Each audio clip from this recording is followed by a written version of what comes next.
आषाढ महिन्याच्या शेवटच्या दिवसाला दीप अमावस्या, गतार अमावस्या किंवा आषाढी अमावस्या असेही म्हटलं जातं। श्रावणाच्या अगोदर येते म्हणून याला दीप अमावस्या असं म्हटलं जातं। दिवे आपल्या जीवनात प्रकाश देतात, सदैव जीवनात आपल्या प्रकाश करून अंधकार कमी करतात। या दिवशी त्यांची छान पूजा केली जाते। तो दिवस म्हणजे दीप अमावस्या। या दिवशी आपण दिव्याचे आभार मानण्यासाठी, त्यांच्याबद्दल कृतज्ञता मानण्यासाठी आपण पूजा करत असतो। कारण हे दिवे आपले जीवन सदैव उजळून टाकतात, आपल्या जीवनात अंधकार कमी करतात आणि आपल्याला अंधकारातून तेजाकडे घेऊन जाण्याचं काम हे एक दिवेच करतात। श्रावण महिन्यात सण येतात, या सणाला वापरले जाणारे दिवे, त्या अगोदर त्यांची पूजा करायची प्रथा आपल्याला पूर्वीपार आहे। श्रावण महिन्याच्या आगमनाची तयारी केली जाते या दिवसापासून। या दिवशी दिव्याची साधी सोप्या पद्धतीने पूजा कशी करायची याची माहिती आपण या व्हिडिओमध्ये घेणार आहोत। या पूजेत कणकेचे दिवे किती लावायचे, त्यानंतर त्याचं काय करायचं, या दिवशी मुलांना का ओवाळायचं याची ही माहिती आपण घेणार आहोत। हाय हॅलो नमस्कार, मी पायल, आपलं नवीन एका व्हिडिओमध्ये तुमचं मनापासून स्वागत आहे। दीप अमावस्या दिवशी आपल्या घरातील चांदीचे, पितळेचे, तांब्याचे समया, लामण दिवे सगळे एकत्र करून घ्यायचे। त्यांना छान घासून पुसून स्वच्छ करायचं, त्यांची पूजा मांडायची असते। तर देवघराजवळ किंवा देवघरासमोर नाहीतर घरामध्ये एका कोपऱ्यात तुम्ही ही पूजा करू शकता।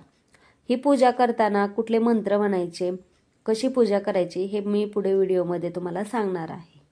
कोणत्याही पूजेची सुरुवात आपण गणपती पूजनाने करतो। तर आता पहिल्यांदा आपल्याला गणपती पूजन करायचं आहे, त्यांना अभिषेक घालायचा आहे, त्यांची पूजा करायची आहे, नंतर आपल्याला दिव्यांची पूजा करायची असते। तर पहिल्यांदा मी अभिषेक करून घेते। पहिल्यांदा पाणी 5 पळ्या टाकले, नंतर तुम्ही पंचामृत वापरू शकता, नाहीतर दूध वापरू शकता आणि आपल्याला गणपती बाप्पांना अभिषेक घालायचा आहे। नंतर पाणी टाकायचं, फुलांनी नंतर पाणी टाकायचं, असा आपल्याला गणपती बाप्पांचा अभिषेक करायचा आहे। गणपती बाप्पाची मूर्ती नसेल तर तुम्ही सुपारीचाही अभिषेक करू शकता।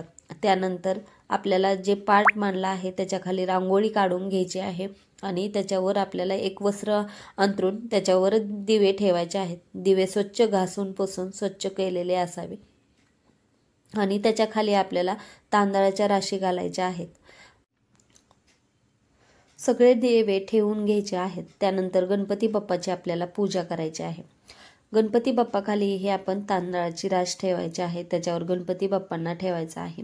गणपती बाप्पांची आपल्याला गंध, धूप, दीप आणि फुले वाहून पूजा करायची आहे आणि आज त्यांना हराळी आघाडा व्हायचा आहे, कारण हराळी आघाड्याला या दिवशी मान आहे। आता श्रावण महिना चालू झाला आहे, तर श्रावणामध्ये महादेवांना प्रिय असा आघाडा पूजेमध्ये वापरला जातो। तर दिव्यामध्ये आपल्याला वाती घालून घ्यायच्या आहे आणि त्याच्यात तेल टाकून घ्यायचं आहे आणि आपल्याला सगळे दिवे प्रज्वलित करायचे असतात। या दिवशी आपण पूजन करतो म्हणजे दिवे फक्त ठेवायचे नसतात, तर त्यांची छान पूजा करायची असते, म्हणजे त्यांना प्रज्वलित करायचं असतं। आणि मी आता सगळे दिवे प्रज्वलित करून घेणार आहे। यामुळे आपल्या घरात एकदम प्रकाश तयार होतो। एक दिवा आपल्या जीवनामध्ये किती प्रकाश घेऊन येतो, तर सगळे दिवे मिळून आपले जीवन चांगलं उजळून टाकतात। त्यामुळे हे दिवे आपल्याला सगळे प्रज्वलित करायचे असतात। तर आता इथे मी दिवे प्रज्वलित करून घेतले आहे, तर आपल्याला यांची पूजा करून घ्यायची आहे। हळदी कुंकू लावून आपल्याला आहे ना दिव्यांची पूजा करायची असते। आघाडा व्हायचा असतो, फुले व्हायचे असतात, वस्त्रमाळ घालायची असते, अशी पूजा आपल्याला करून घ्यायची असते। आणि नंतर आपल्याला कणकीच्या दिव्यांनी यांना ओवाळून घ्यायचं असतं। आता कणकीचे दिवे कसे बनवायचे, तर कणिक घ्यायची, त्याच्यामध्ये गुळाचं थोडंसं पाणी करायचं आणि त्याचे एक कणिक म्हणून आपल्याला त्याचे 5, 7, 11 दिवे आपण बनवू शकतो आणि ते दिवे प्रज्वलित करून आपल्याला त्या दिव्यांनी ह्या दिव्यांची आहे ना ओवाळणी करायची असते। आता ते दिव्यांची त्यानंतर देवालाही ओवाळायचं असतं आणि देवाला झालं की आपल्या मुलांना ओवाळून घ्यायचं असतं। दीप प्रज्वलन करायचं योग्य वेळ म्हटलं तरी 24 जुलै गुरुवारी आपण सायंकाळी प्रज्वलित करायचे आहे, दिव्यांची पूजा करायची आहे।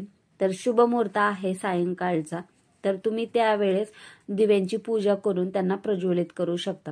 कारण लक्ष्मी येण्याची वेळ आणि आपण दिवा लावतो तर ती वेळ म्हणजेच योग्य वेळ असं ठरलं जातं. आणि हळदी कुंकू लावल्यानंतर आपल्याला आहे ना वस्त्रमाळ घालायची आहे. पांढऱ्या कापसापासून बनवलेले वस्त्रमाळ. आपण देवांच्या पूजेमध्ये वस्त्रमाळ प्रत्येक पूजेमध्ये असणे महत्त्वाचं असतं आणि वस्त्रमाळ घातल्यानंतर छान दिसतं. त्यामुळे ही तर इथं वस्त्रमाळ मी घालून घेते सगळ्या दिव्यांना. तुम्ही एकच वस्त्रमाळ सगळ्या याच्यामध्ये खाली ठेवली तरी चालते, नाहीतर मग अशी माझ्यासारखे घातली तरी चालेल. त्यानंतर आपल्याला फुले वाहून घे. श्रावण महिन्यामध्ये ज्वारीच्या लाह्याला खूप महत्त्व असतं. तुम्ही श्रावणी सोमवारला, नंतर जीवितेच्या पूजेमध्ये, सगळ्या पूजेमध्ये आपल्याला आहे ना ज्वारीच्या लाह्याला महत्त्व असतं. आणि आघाडा, महादेवांनाही प्रिय असा आघाडा ह्या पूजेमध्ये महत्त्वाचा मानला जातो. आघाडा आपल्याला सगळ्या दिव्यांना वाहून घ्यायचा आहे आणि त्यानंतर आपल्याला ज्वारीच्या लाह्या वाहून घ्यायच्या आहेत. तर अशी साधी सरळ सोपी पूजा करून घेतली आहे.